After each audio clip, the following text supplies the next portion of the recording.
ஜனதாயத்தை கணக்காங்க. இது must watch movie தாங்க சொல்லுவேன். ஒரு படத்துக்கு பார்த்துட்டு இன்னொரு ஷோ பார்க்கலாமான்னு தோண வச்ச படங்க. அவ்வளோ ஃபன்னா.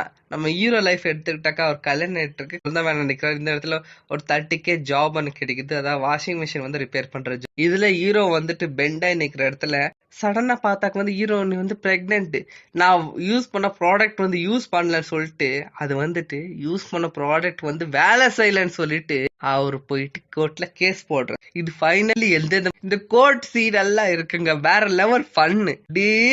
அவங்க ஃபன்னு வேற லெவல். சிரிக்கும் சிந்திக்குன்ற கான்செப்ட்ல எட்டுன்னு போயிருக்காங்க. இந்த ஊரு இந்த சமஜ் நாம வாங்குறது ப்ராடக்ட் வந்துட்டு ஏதாவது ஆயிடுச்சுன்னா நமக்கு கோர்ட்ல கேஸ் போட்டு நம்ம எப்படி ஜெயிக்கலாம்னு சொல்லிட்டு ஒவ்வொரு பாயிண்ட் இதுல ரிலீவ் பண்ணிருப்பாங்க. அது என்ன விஷயம் வேணா இருக்கட்டும், நாம கன்சியூமர் கஸ்டமர்ஸா நம்மளுக்கு அந்த உரிமை இருக்குன்னு சொல்லிட்டு காட்டியிருக்காங்க. வேற லெவல் ஸ்டோரி, வேற லெவல் ஸ்கிரீன் பிளே, வேற லெவல் ஃபன்னு என்டர்டைன்மெண்ட் மூவிங்க. தேங்க்யூ.